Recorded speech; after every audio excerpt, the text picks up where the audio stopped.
اس لیے ایک بزرگ تھے، ان کی بیوی زبان کی ذرا سخت تھی۔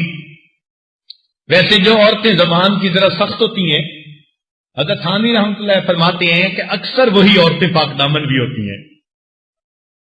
جو زبان کی میٹھی ہوتی ہیں نا، ان کی مٹھاس خامن تک کی نہیں، اوروں تک پہنچ جاتی ہے۔ تو فرماتے ہیں کہ جو زبان کی تھوڑی سخت ہوتی ہیں، پاک دامن بھی اکثر وہی ہوتی ہیں۔ کوئی کلیہ نہیں ہے، مگر عام طور پر دیکھا گیا۔ کسی نے کہا کہ حضرت ایسی بدتمیز عورت کو طلاق دے دیں؟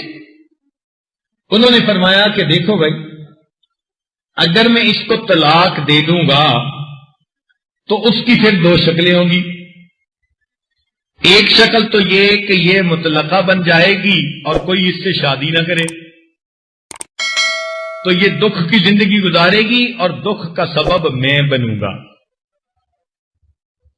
اور دوسرا سب شکل یہ کہ یہ شادی کرے گی تو جو عادت اب ہے وہ پھر بھی رہے گی، تو دوسرے خاوند کا دل دکھائے گی اور اس مسلمان کا دل دکھنے کا سبب بھی میں بنوں گا۔ لہذا میں چاہتا ہوں کہ میں جو برداشت کر رہا ہوں برداشت کروں، میری وجہ سے کسی اور بندے کا دل نہ دکھے۔ طلاق نہیں دیتے تھے۔ اللہ والوں کی سوچ دیکھو کہاں جاتی ہے۔ تو فرمایا کہ جس کی زبان سے اور جس کے ہاتھ سے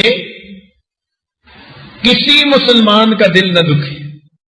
نبی علیہ الصلوۃ والسلام اتنا لحاظ فرماتے تھے، حدیث پاک میں آتا ہے کہ آپ صلی اللہ علیہ وسلم عائشہ صدیقہ رضی اللہ تعالی عنہا کے ساتھ ایک بستر پر لیٹے ہوئے ہیں، تہجد کا وقت ہو گیا، تو آپ صلی اللہ علیہ وسلم پائنتی کی طرف اتنا آہستہ آہستہ اترے کہ آہٹ نہ ہو، کوئی حرکت نہ ہو، ان کی آنکھ نہ کھل جائے۔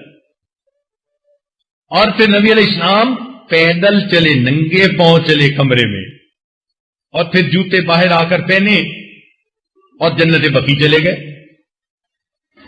عائشہ صدیقہ رضی اللہ عنہا کی آنکھ تو کھل گئی، وہ بڑی حیران کہ بھئی اتنے دبے پاؤں اٹھ کے جانے کا کیا مطلب؟ وہ بھی پیچھے سے آئیں تو نبی علیہ السلام جنت بقیع سے واپس آ رہے تھے۔ انہوں نے جب دیکھا کہ اللہ کے نبی واپس آ رہے ہیں، وہ بھی دوڑی اور واپس اپنے کمرے میں آ کے بستر پر لیٹ گئی۔ نبی علیہ السلام تشریف لائے تو آپ نے محسوس کیا کہ تھوڑا سانس پھولا ہوا ہے، دوڑ کے جو آئی تھی۔ فرمایا عائشہ کیا ہوا؟ بتایا کہ میں آپ کے